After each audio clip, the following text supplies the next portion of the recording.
नमस्कार दोस्तों, हम राष्ट्रकूट पढ़ रहे हैं और उसमें कल हमने है वो राष्ट्रकूट वंश की स्थापना कर ली थी। दंती दुर्ग को ठीक तरीके से समझ लिया था, कृष्ण प्रथम को भी समझ लिया था। आज हम बात करेंगे आगे ध्रुव के बारे में और फिर आपके कृष्ण द्वितीय, उससे पहले अमोघ वर्ष है ना, इन सभी के बारे में हम बात करेंगे एक एक के ऊपर। ठीक है, तो बात को हम शुरू करने जा रहे हैं और आज हम शासक लेंगे ध्रुव के बारे में। ध्रुव जिसे धारावर्ष भी कहा जाता है। ठीक है, ध्रुव की अगर बात करें तो ये एक प्रकार से यूं कहिए कि एक उत्तराधिकारी या गृह युद्ध को लड़के है वो शासक बना था। 780 से 794 तक इसका शासन रहा। ठीक है, धारावर्ष का शासन रहा 780 से 794 तक। देखिए हुआ क्या था कि जब आपके कृष्ण प्रथम की मृत्यु हुई तो उससे ठीक पहले इसके दो पुत्र, एक गोविंद द्वितीय और एक आपके ध्रुव, इन दोनों के बीच में आपस में यूं कहिए कि थोड़ा सा विवाद था। उत्तराधिकारी गोविंद बना और गोविंद ने लगभग 773 से 80 6-7 वर्ष तक शासन किया और उसके बाद में गोविंद एक अयोग्य शासक था और ध्रुव ने बगावत कर ली और ध्रुव ने गोविंद को पराजित करके और उसके स्थान पे जो राष्ट्रकूट गद्दी थी उस पर है वो आसीन हो गया। तो ध्रुव जो है वो बेसिकली गोविंद को हटा के और फिर उसके स्थान पे है वो आसीन हुआ था। इस बात का हमें ध्यान रखना है। तो गोविंद द्वितीय और ध्रुव के बीच में उत्तराधिकारी संघर्ष हुआ था। तो हम क्या लिखेंगे यहाँ पे कि कृष्ण प्रथम के बाद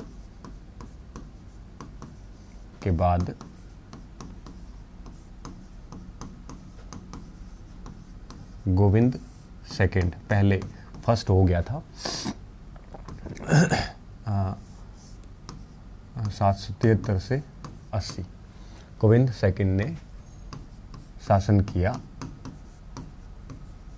ठीक है, जिसको हटाकर ध्रुव शासक बना था।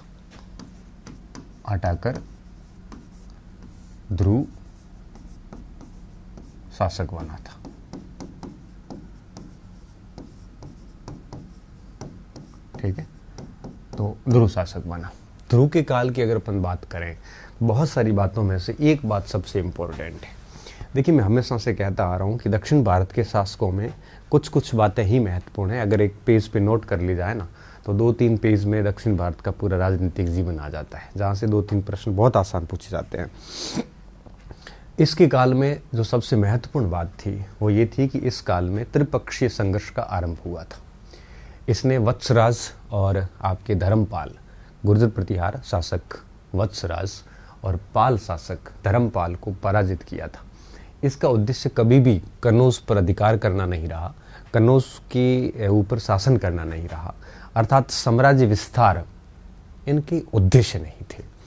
इनका जो मकसद था वो इस पूरे क्षेत्र में अपना एक प्रकार से वर्चस्व स्थापित करना था कि बस झंडा हमारा फहराना चाहिए।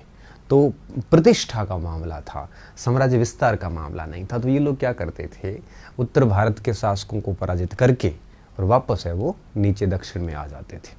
चूँकि राष्ट्रकूटों के काल में दक्षिण भारत में भी कई सारे विद्रोह हुए थे, तो उन विद्रोहों के कारण ये उत्तर भारत में प्रॉपर काम नहीं कर पाते थे। लंबे समय तक वहाँ रहना इनके लिए नुकसानदायक होता था। क्यों?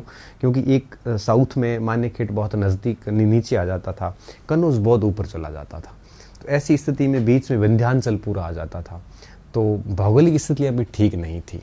तो राष्ट्रकूट जनरली क्या करते थे, उत्तर में जीत के वापस आ जाते थे। ये इनकी समझदारी थी, क्योंकि अगर वहाँ वो स्थायी रूप से शासन स्थापित करते तो दक्षिण का अपना राज्य खो देते। जैसे अमोघ वर्ष था, अमोघ वर्ष कभी भी उत्तर में ठीक से अभियान नहीं कर पाया। क्यों?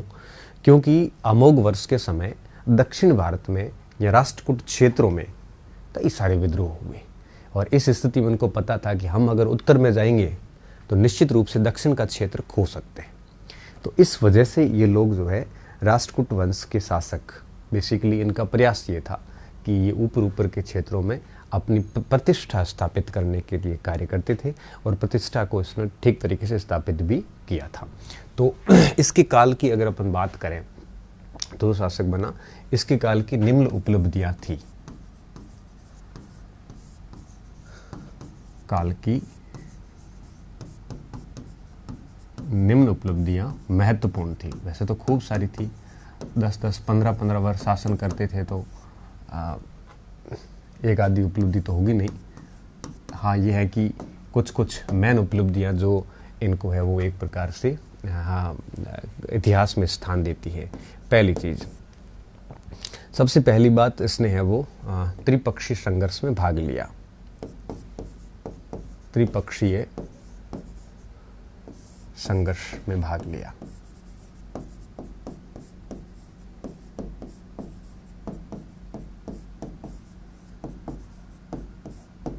ठीक है।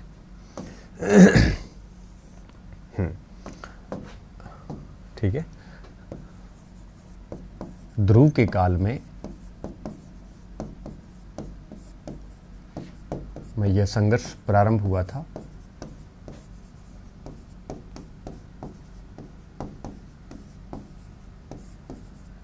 आरंभ हुआ था, पहली चीज। दूसरी बात, ध्रुव ने 786 ईस्वी में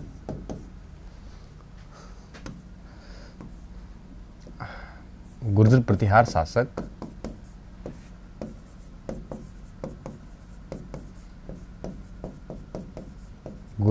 शासक वत्सराज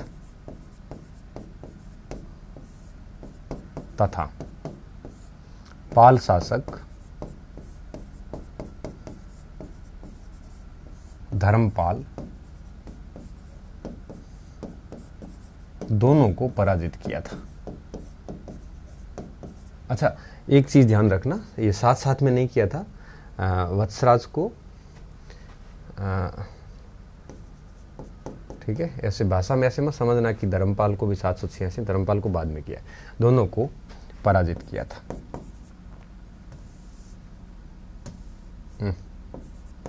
पराजित किया। ठीक है, क्योंकि इसका उद्देश्य जो है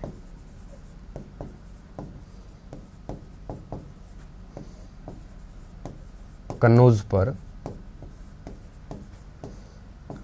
स्थायी शासन स्थापित करना नहीं था। स्थापित करना नहीं था, बल्कि क्यों नहीं था? क्योंकि दक्षिण में एक तो अशांति रहती थी, दूसरा उत्तर और दक्षिण में दूरी भी बहुत थी, तो वहां स्थायी शासन करना एक समझदारी का काम नहीं होता वहां पे। ठीक है, नहीं था। परंतु प्रतिष्ठा प्राप्त करना था। ठीक है,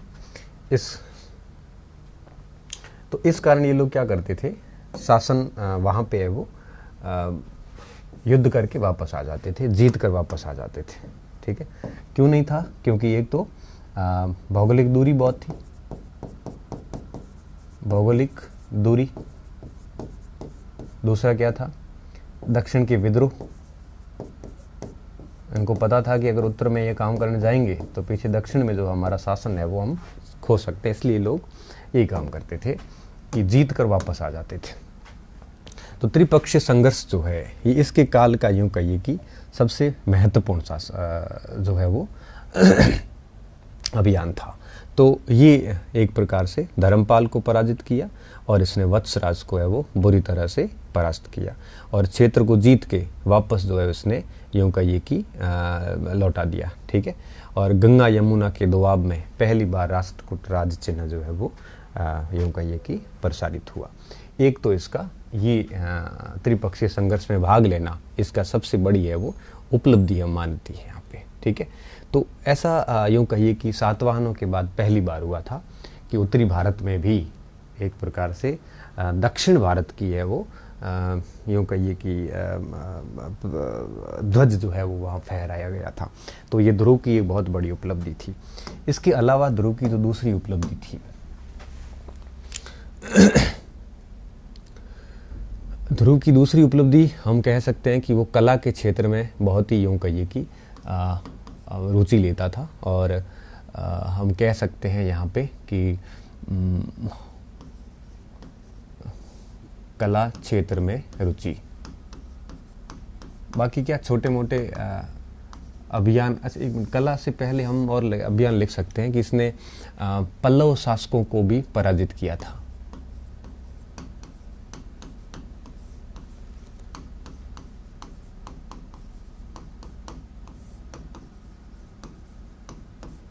ठीक है, इसमें हम लिख सकते हैं कि दंती दुर्ग को पराजित किया।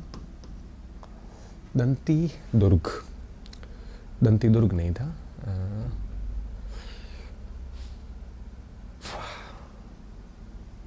नाम नहीं आ रहा है, चलो कोई बात नहीं। पल्लवों को पराजित कर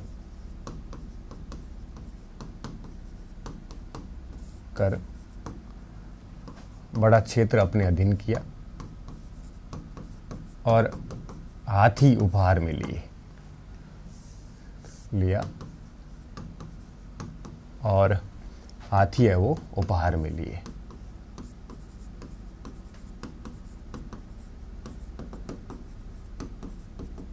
ठीक है, तीसरी उपलब्धि के तौर पे हम लिख सकते हैं यहाँ पे कि कला के क्षेत्र में भी विशेष रुचि थी।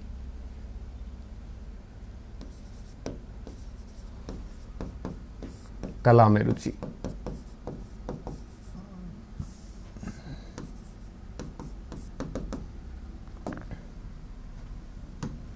अस्थि विद्या पे एक पुस्तक लिखी इसने।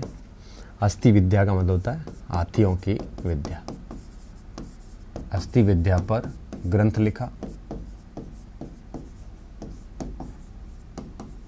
कई सारी कवि वल्लभ जैसी उपाधियां ली। कवि वल्लभ, निरुपम, है ना, श्री वल्लभ, कवि वल्लभ, निरुपम, श्री वल्लभ, धारावर्ष जैसी उपाधियां ली।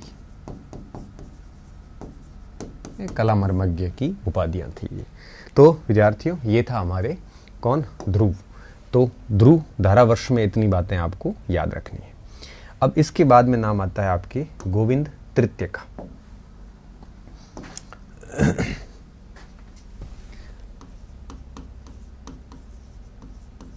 गोविंद थर्ड, 794 से 20 साल शासन रहा इसका, 814 के बीच में। ठीक है, इसके काल की क्या क्या उपलब्धियां रही, वापस वही त्रिपक्षीय संघर्ष में इसने भी भाग लिया।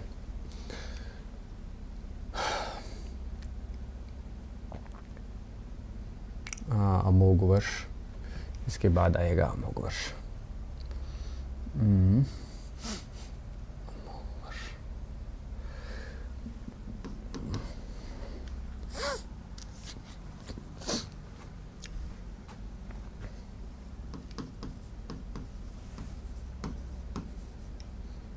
अमोघ वर्ष बाद में आएगा त्रिपक्षीय संघर्ष,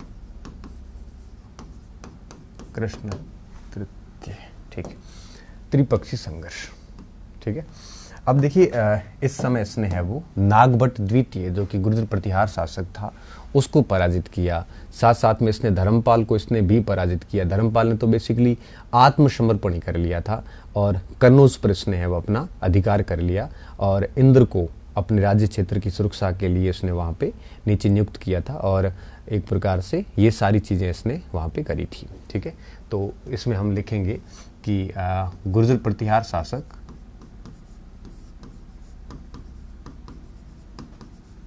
शासक नागभट्ट द्वितीय को परास्त किया। ठीक है। और पाल शासक धर्मपाल, पाल शासक धर्मपाल व कनौज शासक, कनौज में एक नाम मात्र के शासक हुआ करते थे, चक्रायुद्ध, इंद्रायुद्ध, इस टाइप से। कनौज शासक इंद्रायुद्ध को आत्मसमर्पण करने के लिए मजबूर किया, को आत्मसमर्पण करवाया। ठीक है। फिर अब जब सारे हार गए तो निश्चित तौर पे कन्नौज पर क्या कर दिया, इसने अपना अधिकार कर दिया। और मैं वापस वही बात कहूँगा कि इन लोगों का कभी भी मकसद कन्नौज पर शासन करना नहीं था। तो कन्नौज को जीत कर वो वापस दक्षिण लौट आए, कन्नौज को जीत कर वापस दक्षिण लौट आए। कन्नौज को जीत कर पुनः दक्षिण लौट आए, क्योंकि पीछे इसके भाई स्तंभ ने विद्रोह कर दिया था। दक्षिण लौट आए। ठीक है। इसका उद्देश्य भी साम्राज्य विस्तार नहीं था, उद्देश्य साम्राज्य विस्तार नहीं था, बस वही कि अपनी प्रतिष्ठा स्थापित करना था। साम्राज्य विस्तार इसका उद्देश्य नहीं था। ठीक है। तो ये त्रिपक्षीय संघर्ष में पहले दोनों शासक जो है वो एक प्रकार से यूं कहिए कि शक्तिशाली सिद्ध हुए। ये अपने आप में एक विशिष्ट बात थी। ठीक है। एक तो उत्तरी भारत का ये हुआ। ठीक है। नागभट्ट को इसने 802 ईस्वी में हराया था, बुंदेलखंड के निकट। ठीक है। राधनपुर लेक से इसकी जानकारी मिलती है।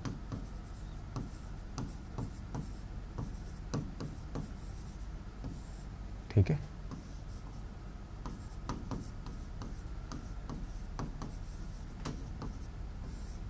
के निकट हराया था। छोटी छोटी बातें हैं, क्योंकि त्रिपक्षीय संघर्ष काफी महत्वपूर्ण है। सीधे तौर पे कोर्स में नहीं है, परंतु पूछ लेते हैं इसको। ठीक है। तो इस तरह से वापस यश प्राप्त करना था इनका, कहीं पे भी उद्देश्य इनको है वो जीतना नहीं था। एक तो त्रिपक्षीय संघर्ष हो गया। दूसरा, सुदूर दक्षिण का अभियान किया था इसने।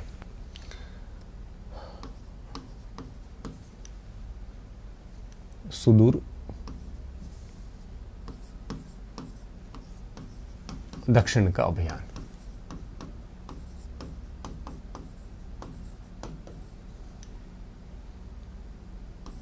अब सुदूर दक्षिण में कौन से क्षेत्र आते हैं, मैं आपको एक मैप से समझाता हूं। सुदूर दक्षिण की अगर अपन बात करें ना, तो जैसे ये जो एरिया है, ये पूरा एरिया जहां पे आपके चेर, चोल, गंग, पांड्य, अब देखो इनके पास में सत्ता तो नहीं थी, छोटे छोटे क्षेत्र थे, लेकिन ये सत्ता प्राप्ति के लिए संघर्ष हमेशा करते थे। तो इन लोगों ने क्या किया, जब ये उत्तर में बिजी था तो इन लोगों ने पीछे एक संगठन बनाया। अच्छा, इसमें श्रीलंका भी साथ में आ जाता था। ये लोग भी सुदूर दक्षिण के साथ में श्रीलंका हमेशा सपोर्टिव रोल में रहता था। इन सभी को तुंगभद्रा नदी पर इसने पराजित किया था। ठीक है। और कई सारे इतिहासकार गोविंद तृतीय को सबसे प्रतापी शासक मानते हैं राष्ट्रकूट वंश का। ये अपने आप में एक विशिष्ट बात थी कि राष्ट्रकूट वंश के जितने भी शासक हुए, उन सभी शासकों में सबसे शक्तिशाली शासक किसी को माना जाता है तो उसमें गोविंद तृतीय का नाम जो है वो अग्रिम पंक्ति में आता है। और गोविंद तृतीय ने न केवल उत्तरी भारत बल्कि दक्षिण भारत के, स्पेशली सुदूर दक्षिण के कई सारे राज्यों को जो है वो पराजित किया था। इससे बड़ी वीरता का प्रदर्शन क्या हो सकता है जब उत्तरी भारत में इनकी रणभेरियां बजती हो और दक्षिण भारत में इनका ध्वज लहराता हो। कन्नौज से लेकर नीचे श्रीलंका, आप सोच सकते हो कि यहां से हिमालय से लेकर और नीचे सागर तक पूरे क्षेत्र पर एक छत्र राज जो है वो कर सकता था, लेकिन हाँ उत्तरी भारत में किया नहीं, क्योंकि इसके भाई स्तंभ वगैरह ने 12 राज्यों का संघ बना के इसके विरुद्ध जो है विद्रोह का काम किया था। हालांकि सबका दमन कर दिया गया था। तो सुदूर दक्षिण में हम लिखेंगे यहाँ पे जब गोविंद तृतीय उत्तरी अभियान में व्यस्त था ना, उस समय पीछे क्या हुआ? पल्लव, पांडे, चोल, गंग, चेर, है ना, गंग, सिंहल इत्यादि इत्यादि का मतलब और भी शामिल होंगे इसमें। शासकों ने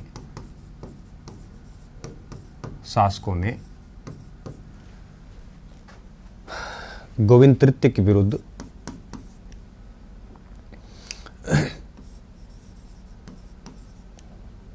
गोविंद तृतीय के विरुद्ध एक संघ बनाया।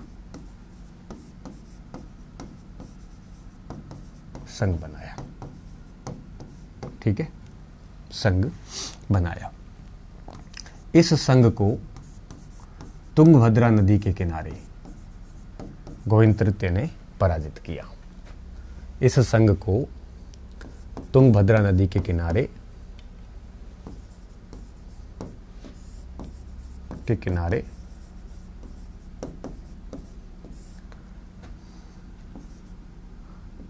पराजित किया। इस बात की जानकारी हमें संजन लेख से प्राप्त होती है।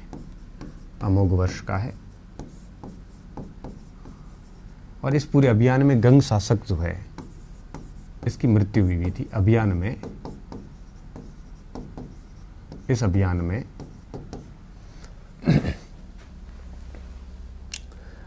गंग नरेश मारा गया था।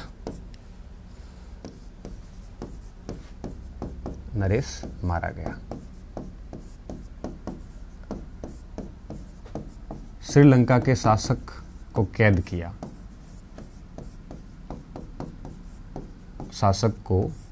कैद किया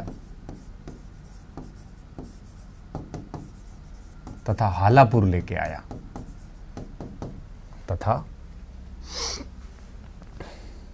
कहां लेके आया? हालापुर लेके आया।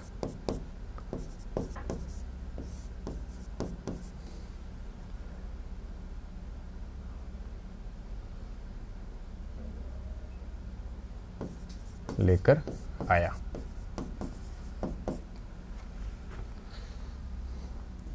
ठीक है, फिर आपको पता होगा कि लंका के जब ये स्थितियां हुई तो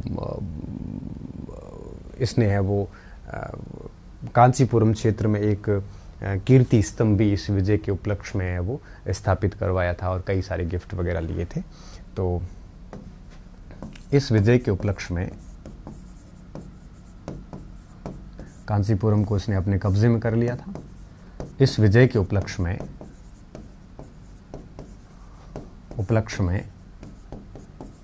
कांची में एक विजय स्तंभ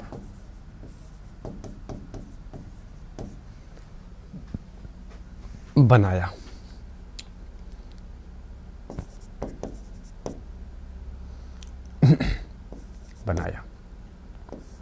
ठीक है, और एक बात हम ये भी लिख सकते हैं कि कई विद्रोहों का दमन भी किया था इसने। अपने पुत्र, एक ऐसे हेडिंग दे सकते हो, विद्रोह का दमन।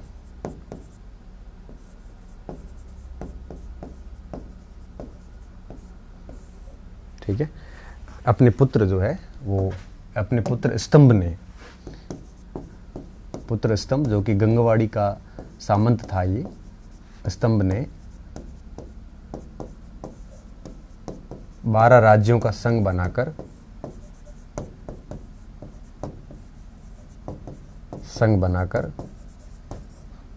विद्रोह किया। कहां?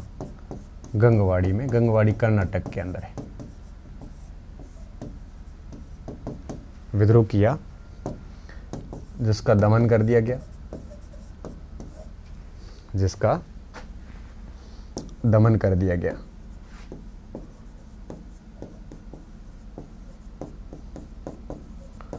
तो गोविंद तृतीय के 3 कार्य, ये तो ठीक है। सुदूर दक्षिण का अभियान थोड़ा देख लेना, और त्रिपक्षीय संघर्ष, ये बहुत महत्वपूर्ण बात है। और इसी कारण इसको जो है वो आपके इस पूरे वंश का सबसे प्रतापी शासक इतिहासकार मानते हैं। अल्टेकर ने इसको इस पूरे वंश का सबसे प्रतापी शासक जो है वो कहा है। और इसको अपन लिख लेते हैं, अलग में ही लिख लेते हैं। अल्टेकर ने गोविंद तृतीय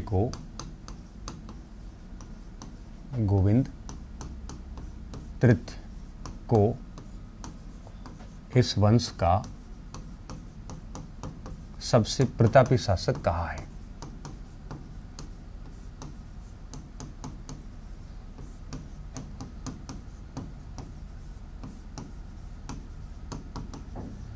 सबसे प्रतापी शासक कहा है। ऐसा माना जाता है कि ये सबसे प्रतापी शासक था, क्योंकि इसका जो शासन क्षेत्र है वो हिमालय से लेकर और नीचे दक्षिण भारत तक है, वो यूं कहिए कि प्रसारित था। पहली चीज। दूसरी बात, राधनपुर लेख के अंदर गोविंद की तुलना है वो कृष्ण से की है। ठीक है, राधनपुर लेख में इसकी तुलना यदुवंशी कृष्ण से तथा बड़ौदा लेख में तुलना अर्जुन से की है। किससे की है? अर्जुन से की है।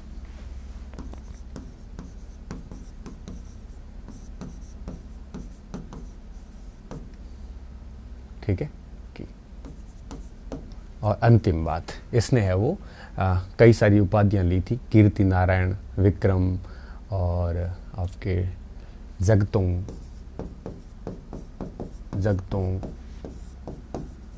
कीर्ति नारायण। ये पूछता कोई नहीं है, क्योंकि सभी ने खूब सारी उपाधियां ली है। विक्रम की उपाधियां ली,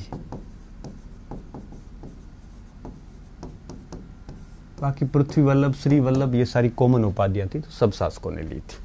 ये लिख लीजिए। और इसके बाद में जो शासक बनेगा वो बनेगा अमोघवर्ष।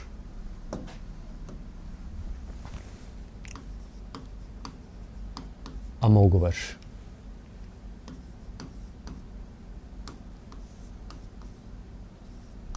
814 से 880, 64 वर्ष तक ये शासक रहा है। और इस पूरे वंश में सबसे लंबा शासनकाल इसी का रहा है।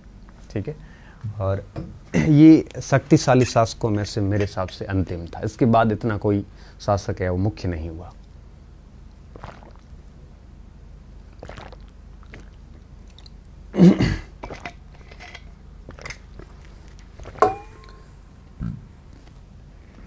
ठीक है, देखिए अमोघ वर्ष को हम युद्धों की बजाय कला के क्षेत्र में ज़्यादा जानते हैं। त्रिपक्षीय संघर्ष में इसका कोई ज़्यादा रोल नहीं रहा, क्योंकि दक्षिण भारत में इसके काल में इतने विद्रोह हुए कि यूँ कह सकते हैं हम कि इसने उत्तरी भारत की तरफ ज़्यादा रुचि नहीं दिखाई। ठीक है, तो क्या क्या बातें हमें इसमें ध्यान रखनी है। पहली चीज़, सर्वाधिक लंबा शासनकाल, सर्वाधिक लंबा शासनकाल इसी का रहा।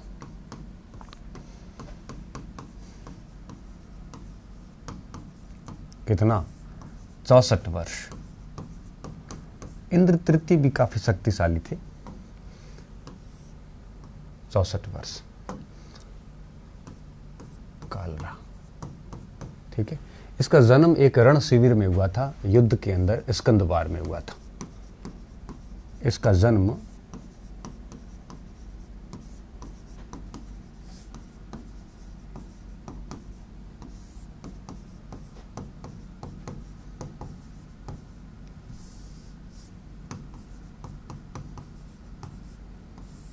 शिविर में हुआ था। और मूल नाम जो है इसका सर्व था।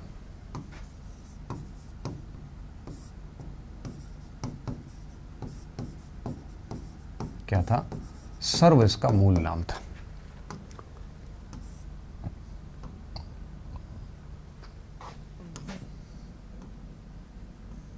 हमने जब वर्धन वंश पढ़ा था तो हमने किपितिका, मणिकतारा ऐसे सारे स्कंदवार आपको पता हो तो देखे थे। ठीक है। और मूल सर्व था। 7 वर्ष की उम्र में राज्याभिषेक हो गया, आयु में शासक बना।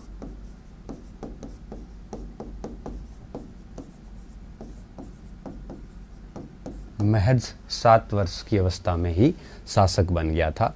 ये भी अपने आप में एक विशिष्ट बात थी, क्योंकि 7 वर्ष की उम्र जो है बहुत छोटी उम्र होती है, कोई बड़ी उम्र नहीं होती। ठीक है।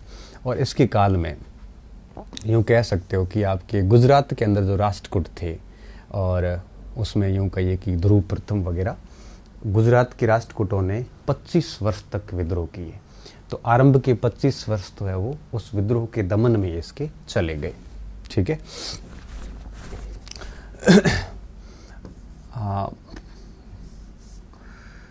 गुजरात के राष्ट्रकूटों ने, गुजरात में भी इनकी शाखा थी एक, यही थी करक और ध्रुव की। गुजरात के राष्ट्रकूटों ने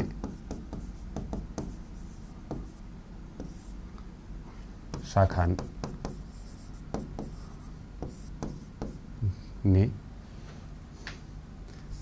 के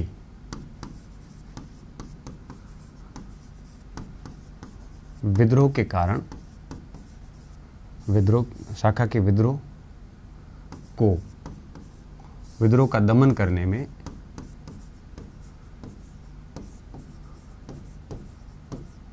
में 25 वर्ष का समय लगा।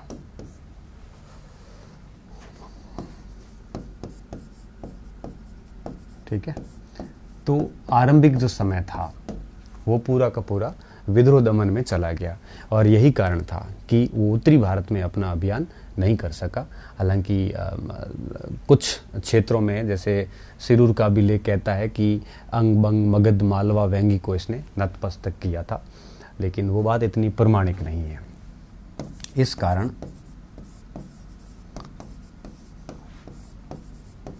उत्तरी भारत का अभियान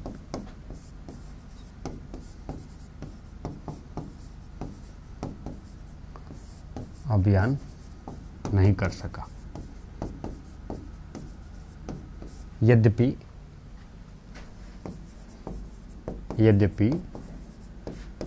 सिरूर का लेख क्या लिखता है? लेख में लिखा है कि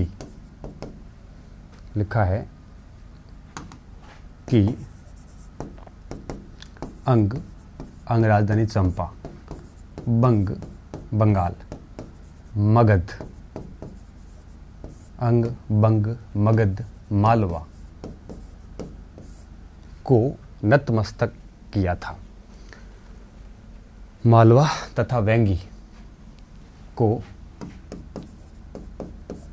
को नतमस्तक किया था। ऐसा है वो सिरूर का लेख कहता है। ठीक है। तो थोड़ा सा देख लेना, कई बार ऐसे स्टेटमेंट आ जाता है कि ये स्टेटमेंट किस शासक के संबंध में कहा गया है, तो नॉर्मल है वो, इसका देख लेना, बाकी कोई बहुत ज़्यादा विशेष कुछ है नहीं। इसके काल में सांस्कृतिक उपलब्धियां गजब की रही। कन्हेरी का लेख जब हम पढ़ते हैं तो हम देखते हैं कि सांस्कृतिक रूप से इसका जो है योगदान है वो अतुलनीय रहा। ठीक है। तो हम हेडिंग देते हैं सांस्कृतिक योगदान की, क्योंकि इसका विजयी अभियान इतना ज़्यादा नहीं रहा, इसका सांस्कृतिक योगदान जो है वो बेहतरीन रहा। ठीक है। दक्षिण भारत की विद्रोहों के कारण ये आपके ज़्यादा साम्राज्य विस्तार या युद्ध अभियान तो नहीं कर पाया, परंतु सांस्कृतिक क्षेत्र में इसने काफ़ी योगदान दिया था। जैन धर्म का पोषक था ये, पहली चीज़। किसका? जैन धर्म का पोषक था, जैन मत का पोषक था। ठीक है।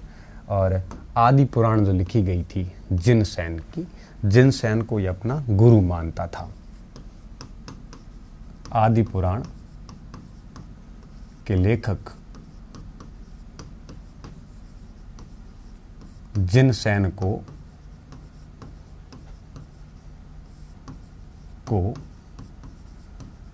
क्या मानता था?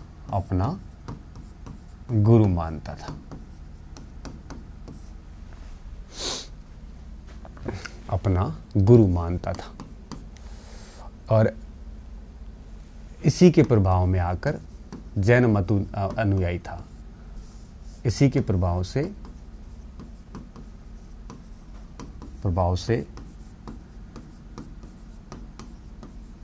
जैन मत अनुयायी, कई बार आता है ऐसे सवाल आता है, निम्नलिखित में से कौन सा शासक जो है वो जैन धर्म से संबंधित था या जैन पोषक था? चालुक्यों के नाम आते हैं, अमोघ वर्ष का स्पेशली नाम आता है। ठीक है, तो ध्यान रखना इसका। मत अनुयायी हुआ था। इसकी दरबार में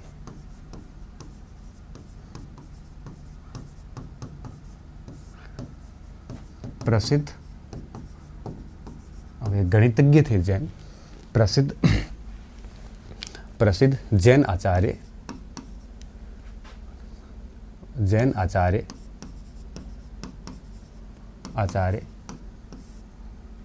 महावीर आश्रित थे। और इन्होंने एक पुस्तक लिखी थी, जैसे गणित सार संग्रह कहते हैं। इनका ग्रंथ गणित सार संग्रह प्रसिद्ध था।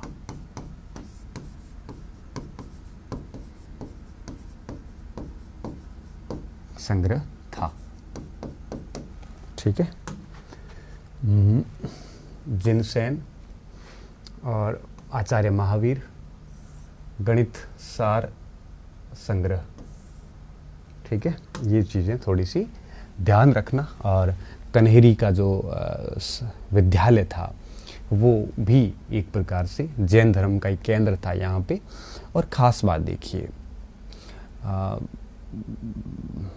इस गणित सार संग्रह के अंदर जो है इसमें एक बात लिखी थी कि अमोघ वर्ष जैन शादवाद का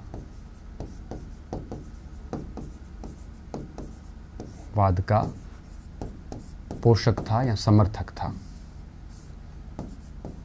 यही पता चल जाता है कि वह अनुयायी हो चुका था। ठीक है। अब देखिए आगे क्या हुआ। तो ये एक प्रकार से सारी बातें हो गई। एक शाक्टायन जैन भी इनके दरबार में थे। इसके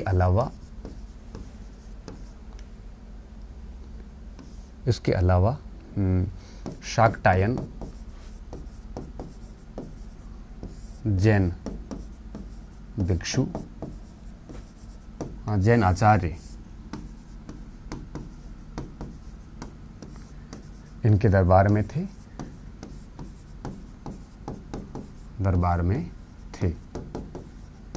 और इन्होंने भी एक ग्रंथ लिखा था शाक्टायन ने। शाक्टायन का ग्रंथ था आपकी अमोघ व्रती। ठीक है, अमोघ व्रती। इन्होंने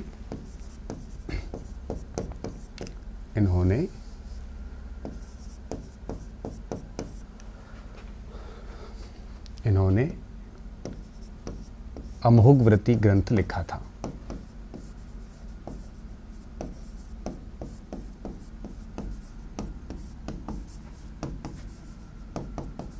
ठीक है। एक चीज़ और भी थी जैन मत के अंदर, एक इन्होंने जैन विहार बनाया था कन्हेरी के अंदर, जिन्हें हम विश्वविद्यालय का दर्जा भी देते हैं कई बार। और वहाँ पे अपना पुत्र को वो एक प्रकार से शिक्षा के लिए भेजा था और गुणभद्र को वहाँ पे नियुक्त किया था शिक्षा देने के लिए। ठीक है। कन्हेरी वनवासी क्षेत्र था। कन्हेरी में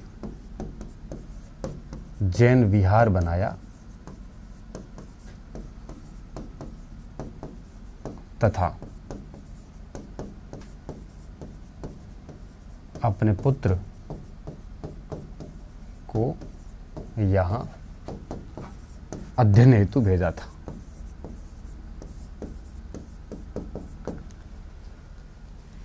अध्ययन हेतु भेजा। अध्ययन की शिक्षा हेतु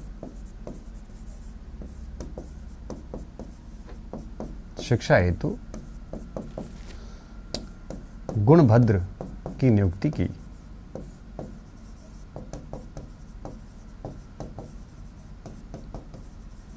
ठीक है, ये पॉइंट थोड़े से देख लेना कि जैन धर्म के लिए इसने है वो क्या क्या कार्य किए थे।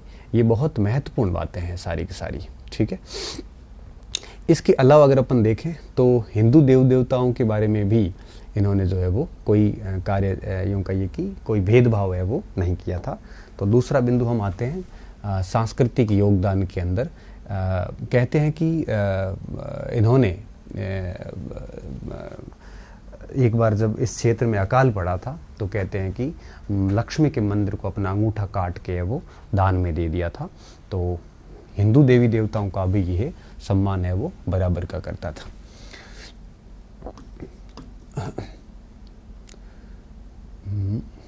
अकाल के समय लक्ष्मी मंदिर में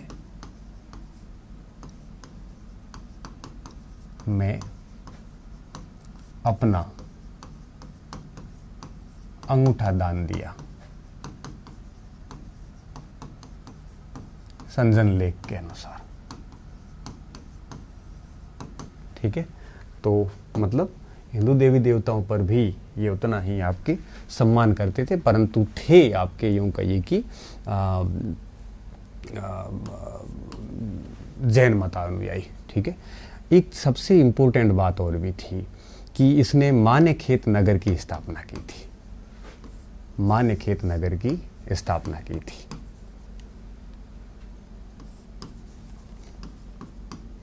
मान्यखेत नगर की स्थापना की थी। नगर की स्थापना की थी। यह राष्ट्रकूटों की राजधानी बना। तो अब बात यह भी आती है कि फिर जब अमोघ वर्ष के समय मान्यखेत राजधानी बना है तो फिर अमोघ वर्ष से पहले राजधानी कौन सी थी तो अभी तक स्पष्ट नहीं है। इससे पूर्व कौन सी राजधानी थी स्पष्ट नहीं है। पूर्व राजधानी का स्पष्ट नहीं है। कुछ बताते हैं कि एलिचपुर जो है, कुछ क्यों या इनके जो अभिलेख हैं जिसमें आपके जैसे मयूरखंडी हो, एलिचपुर, ठीक है, और आपके नासिक का जो एरिया था ये नासिक, शूलमंजन, इनमें से कोई एक राजधानी होगी, संभवतः राजधानियां थी।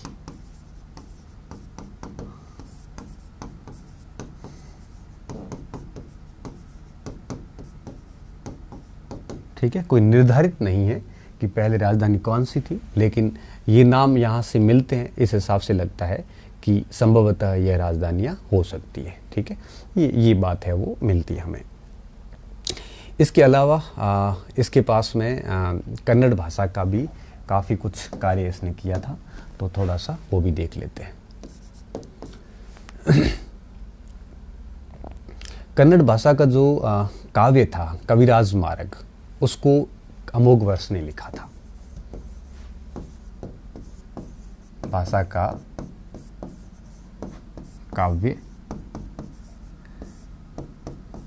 कविराज मार्ग जो दंडी की शैली का है।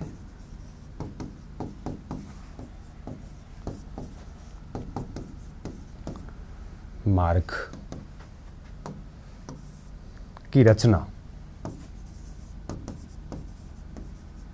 रचना अमोघवर्ष ने की थी।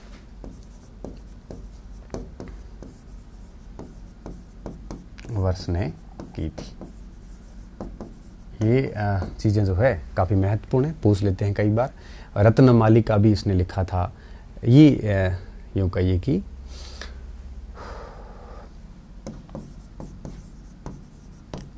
रत्नमाली का ग्रंथ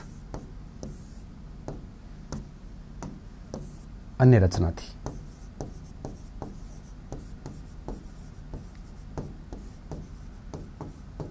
ठीक है।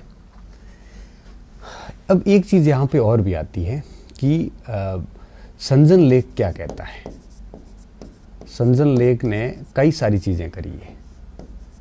संजन लेख ने इसको तो तुलना ही है। ये आप देखिए किस किस से की है। साहसांक से श्रेष्ठ। साहसांक किसे कहा जाता है? चंद्रगुप्त द्वितीय को कहा जाता है।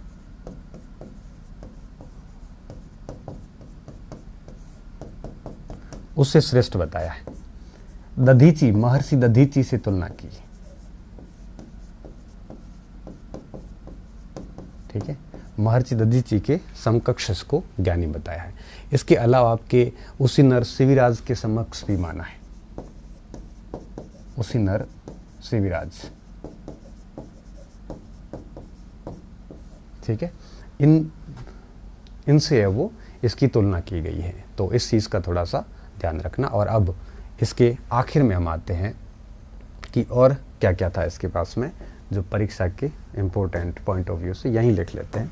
इसकी कई उपाधियां थी, जैसे नृपतुंग, वीर नारायण, ये मेन उपाधियां थी। ठीक है, ये उसकी मेन उपाधियां थी। तो ये 5 बातें जो है, जो मैंने आपको बताई, इतनी एटलीस्ट आप याद कर लेना और हमारा काम जो है वो काफ़ी कुछ हो जाएगा। ठीक है, अब देखिए अमोघवर्ष ने क्या किया। थोड़ा सा और हम देख सकते हैं। राजगद्दी त्याग दी थी अंत में। इसकी अन्य महत्वपूर्ण बातें भी हम देख सकते हैं कि इसकी पुत्री थी अपनी चंद्रोबलबे। अपनी पुत्री चंद्रोबलबे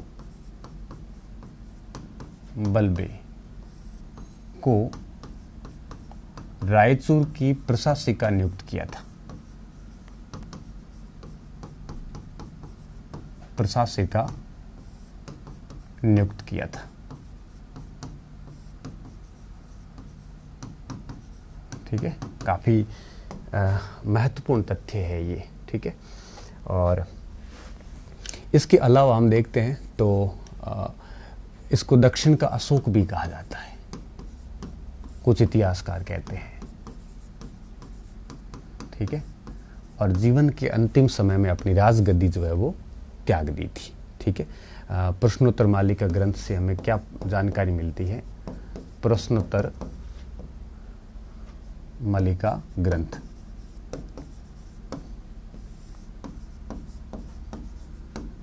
के अनुसार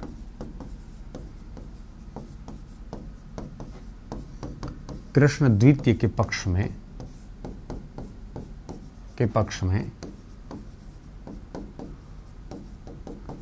अपनी राजगद्दी त्याग दी। अब 62-64 वर्ष तक शासक रहेंगे, तब आपके मोह माया से ऊपर तो उठना ही है। ठीक है, बस इतनी सी बातें हैं। ये हमारे अमोघ वर्ष जो है वो पूरे हो जाते हैं। अब आएगा कृष्ण द्वितीय। कृष्ण द्वितीय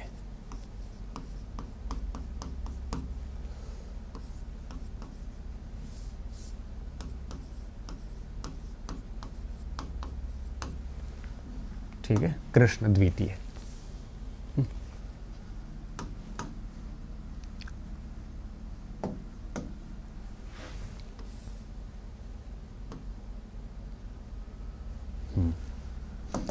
अब देखिए, इस समय आपके यूं कहिए कि वापस उत्तरी भारत के साथ जो संघर्ष था वो एक प्रकार से स्टार्ट हो गया था। ठीक है, अब सबसे खास बात देखिए, इस काल में राष्ट्रकूटों की अरबों के साथ में एक प्रकार से मित्रता हो गई थी। ठीक है,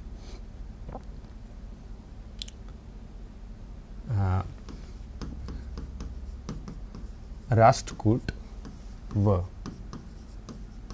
अरब मित्रता हो गई, मित्रता हो गई थी। इसका एक प्रमाण देखिए आप कि एक अरब का ताजिक व्यक्ति था, ताजिक जात है जो पहले ताजिकिस्तान कहलाती थी, आजकल ताजिकिस्तान कहलाती है।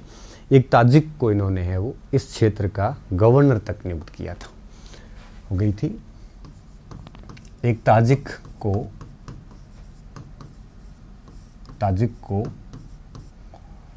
राष्ट्रकूटों ने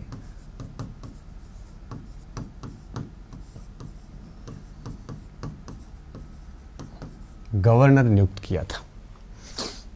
ठीक है, नियुक्त किया था।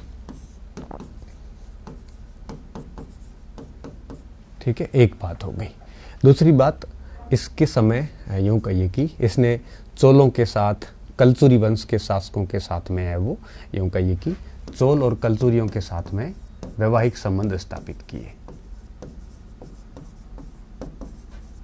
के साथ वैवाहिक संबंध स्थापित किए। इसकी कोई बात इंपॉर्टेंट नहीं है, ध्यान रखना।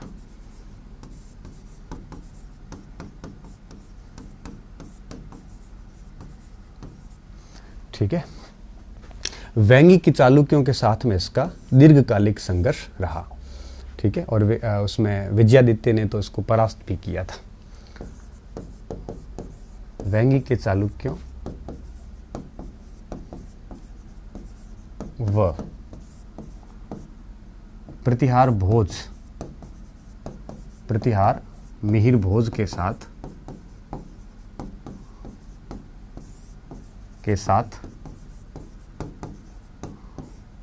संघर्ष चला। ठीक है, इसमें कोई विशेष सफलता नहीं मिली, सफलता, एक मिनट, सफलता नहीं मिली।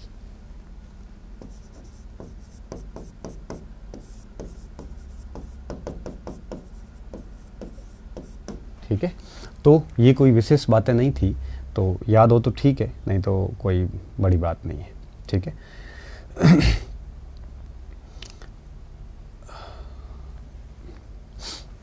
तो ये बात होगी यहाँ पे, विशेष सफलता नहीं मिली, परंतु कालांतर में उज्जैन पर आक्रमण जरूर किया था, परंतु कालांतर में उज्जैन पर कब्जा किया था।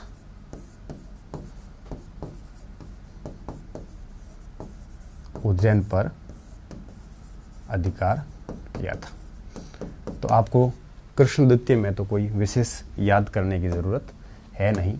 और अब इंद्र आएगा, इंद्र थोड़ा ठीक है।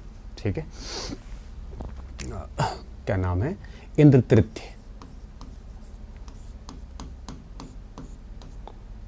914 से 927, 14 या 15 कर लेते हैं, वैसे इतना कोई वो है नहीं।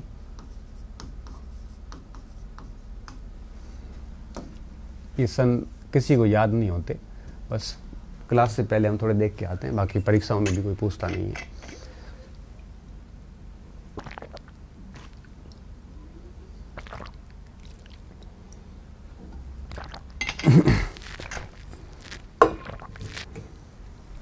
ठीक है, अब इंद्र तृतीय की बात करें तो ये पहला शासक था जिसने अपनी नीति बदली और इसका जो टारगेट था वो अब कन्नौज पर एक प्रकार से नियंत्रण स्थापित करना हो गया। इससे पहले मैंने आपको बताया ना कि मामला प्रतिष्ठा का था। इंद्र तृतीय ने नीति बदली और इसने अपना टारगेट रखा कि कनौज को अपने राज्य क्षेत्र में शामिल किया जाएगा। ये इसने टारगेट लेके अपना कार्य जो है वो शुरू किया। ठीक है, तो इसके कार्य की हम बात करते हैं।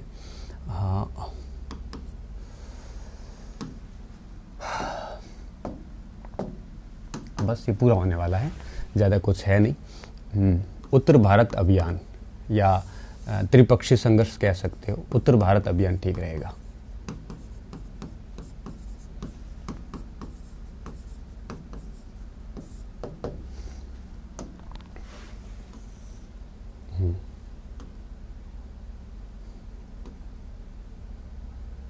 ठीक है।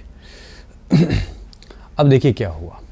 इसने इंद्र तृतीय ने जो कनौज पर अधिकार करने की जो अपनी नीति थी वो बदल दी। इसने कनौज पर स्वामित्व स्थापित करना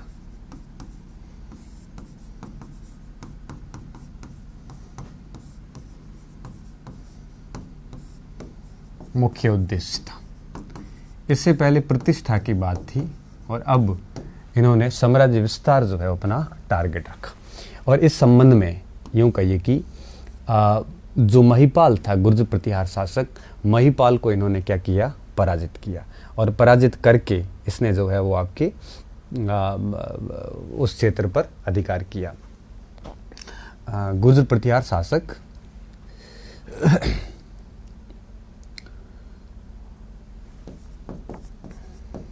गुर्जर प्रतिहार शासक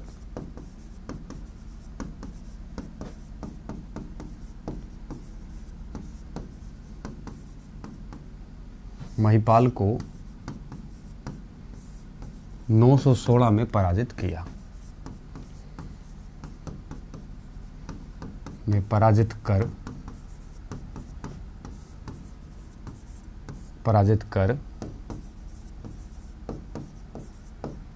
कनौज पर अपना स्वामित्व स्थापित किया।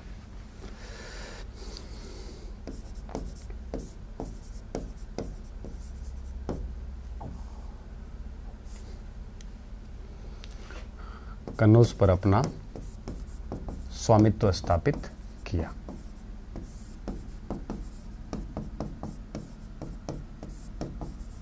ठीक है, स्वामित्व स्थापित करने वाला ये पहला दक्षिण भारत का शासक था। स्वामित्व स्थापित करने वाला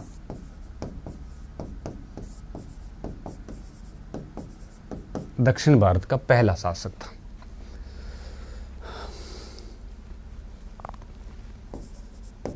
दक्षिण भारत का पहला शासक था।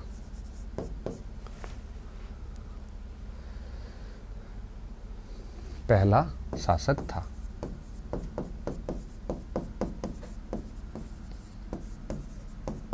यद्यपि 917 में ही यह वापस दक्षिण आ गया।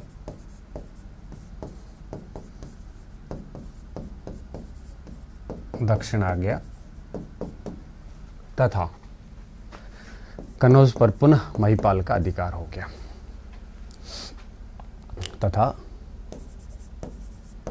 कनौज पर पुनः महिपाल का अधिकार हो गया। महिपाल का अधिकार हो गया।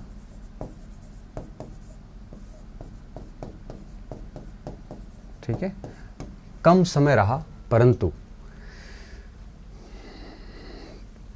दक्षिण भारत का यह पहला शासक बना। ठीक है, ये बात है वो ध्यान रखना। इसकी इंद्र तृतीय के काल में यही बात सबसे महत्वपूर्ण थी और आप इसको याद कर लेना। ठीक है, अब देखिए इसके बाद क्रमशः आपके अमोघ वर्ष सेकेंड, फिर आपके गोविंद चतुर्थ, उसके बाद में आपके अमोघ वर्ष तृतीय,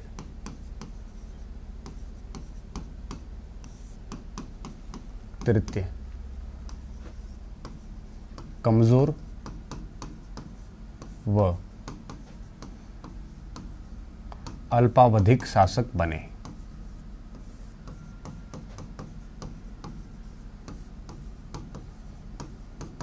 ठीक है, और इसके बाद में आया कृष्ण तृतीय।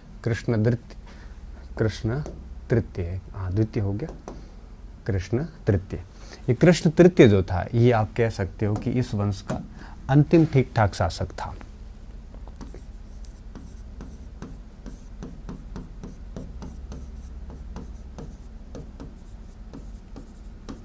ठीक है,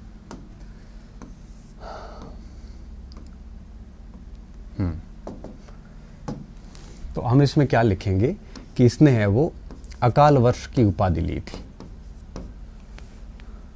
अकाल वर्ष की उपाधि ली, इसके पास में अकाल वर्ष की उपाधि थी। गंग छात क्षेत्र जो था उसको आपके राजा गंग शासक राचमल को मार के अपने भतीज जो थे, जो साला था, उसको वहां का शासक बना दिया। ये बात इतनी इंपॉर्टेंट है नहीं। चोलों का प्रभाव बढ़ा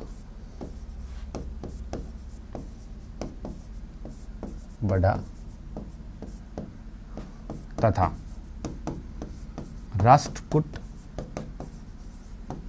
व चोल सीमाएं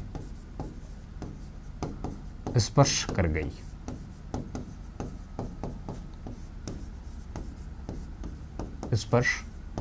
गई। जिसके परिणाम स्वरूप चोल राष्ट्रकूट संघर्ष आरंभ हुआ।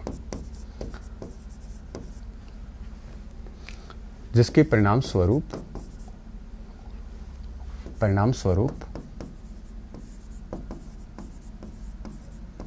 राष्ट्रकूट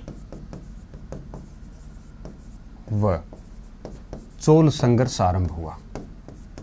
और हमने चोलों में पढ़ा था कोपम का युद्ध, तकोलम का युद्ध, वो इसी काल में हुए थे, कृष्ण तृतीय के साथ आरंभ हुआ। कोपम, ये मैं अब लिखवाऊंगा नहीं क्योंकि पहले हम लिख चुके हैं। कोपम व तकोलम के युद्ध उल्लेखनीय है।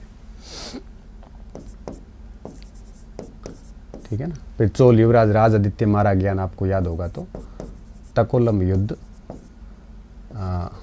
949 उल्लेखनीय है।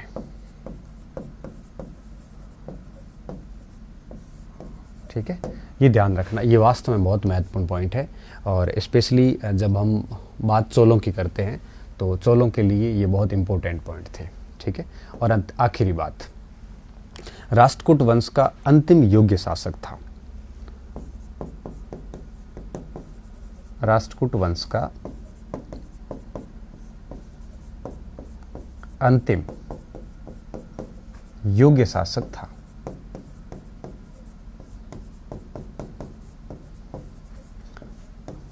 जिसने तोंड मंडलम क्षेत्र को जीतकर, ये तोंड मंडलम मैं बता चुका हूं, तोंडी राजधानी वगैरह, क्षेत्र को जीतकर पूरे तोंड मंडलम क्षेत्र को इसने जीता था। इसके बाद में कोई भी शासक ठीक नहीं था। सकल दक्षिणा दिग्धिपति की उपाधि ली थी। सकल दक्षिणा दिग अधिपति, दिग यानी दिशा, और सकल यानी संपूर्ण दक्षिण दिशा का मुख्य शासक की उपाधि ली थी।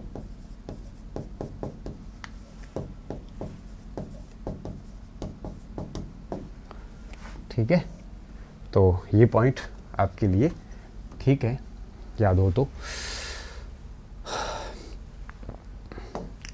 और अंत में थोड़ा सा देख लेते हैं,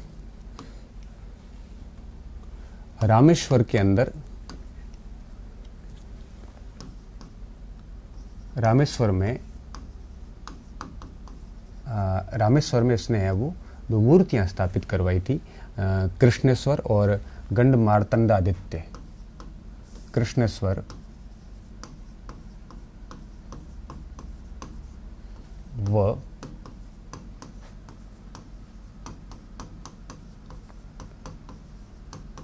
आदित्य, ठीक है, मार्तंड यानी सूर्य, मार्तंड आदित्य की मूर्तियां स्थापित करवाई थी।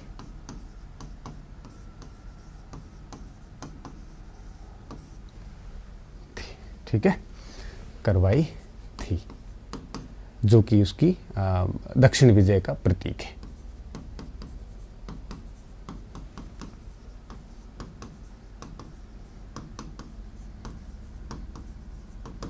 और इसके अलावा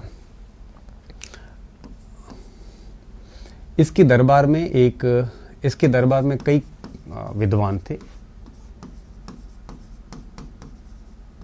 दरबार में कई विद्वान आश्रयदाता थे, विद्वान आश्रित थे। आपने पंप पौन रन का नाम तो सुना ही होगा। इसमें से एक कवि पौन यहाँ के थे, कन्नड़ भाषा के थे। कन्नड़ भाषा का त्रिरत्न है। इसको मैं से 1 मिनट नोट करके डाल देता हूँ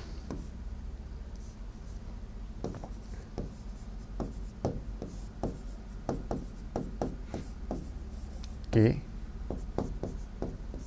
त्रिरत्न पंप, पौन और रन, ये त्रिरत्न थे। तो कवि पौन जो है वो इसके यूं कहिए कि आश्रय में था। कवि पौन, इसने शांति पुराण ग्रंथ लिखा था।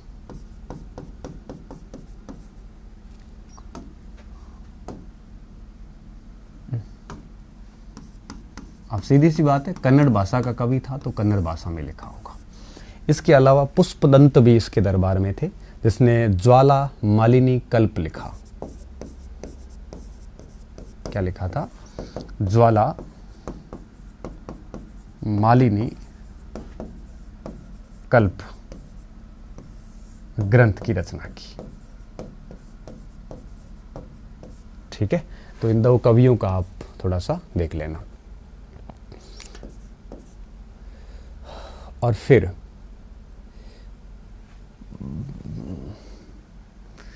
इसकी मृत्यु हो गई और 968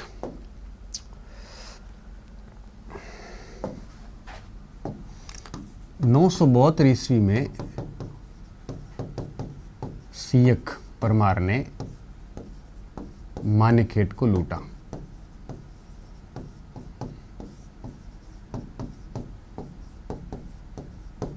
ठीक है, उत्तराधिकारी निरंतर कमजोर होते गए और एक भी उत्तराधिकारी ऐसा नहीं था जो मतलब एक प्रकार से लड़ सके। ठीक है, करक द्वितीय इस वंश का आखिरी शासक था। कौन? करक द्वितीय।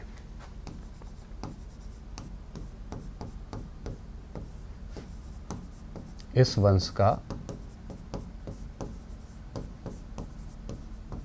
आखिरी शासक था।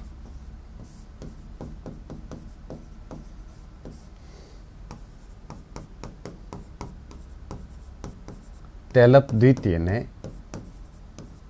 इसे पराजित करके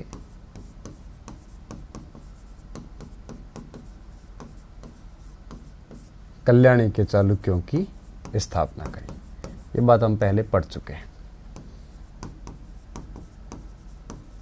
कल्याणी चालुक्य शाखा आरंभ की। ठीक है, तो इस प्रकार हम कह सकते हैं कि राष्ट्रकूट वंश जो था ये करक द्वितीय के साथ ही समाप्त हो गया और उसके स्थान पे एक प्रकार से ये चालुक्य वंश जो था वो शुरू हो गया। चालुक्य शाखा की स्थापना हो गई थी। ठीक है, और करक द्वितीय इस वंश का अंतिम शासक था। ये सवाल है वो हमारे लिए महत्वपूर्ण इसलिए भी है, कई बार ऐसे क्या सामान्य से सवाल पूछे जाते हैं परीक्षा में कि इस वंश का अंतिम शासक कौन था। तो हमने चालुक्यों में एक बात पढ़ी थी कि बादामी के चालुक्यों को किसने ख़त्म किया था? राष्ट्रकूटों ने। और राष्ट्रकूटों को वापस किसने ख़त्म किया? चालुक्यों ने किया। बस इनकी शाखा अब कल्याणी के चालुक्यों की शाखा के नाम से जानी गई। ठीक है, स्टार्टिंग में कल्याणी के चालुक्यों की राजधानी भी आपके मानेखेटी थी और बाद में इन्होंने कल्याणी स्थापित की। ये हम चालुक्यों में पढ़ चुके हैं। ठीक है, तो विद्यार्थियों ये था हमारे राष्ट्रकूट वंश की राजनीति पूरी हो गई। अब नेक्स्ट क्लास में इसका प्रशासन और कला पर बात करेंगे, फिर राष्ट्रकूट हमारे कंप्लीट हो जाएंगे। ठीक है, बहुत बहुत धन्यवाद विद्यार्थियों। अच्छे रहिए, मस्त रहिए और पढ़ते रहिए।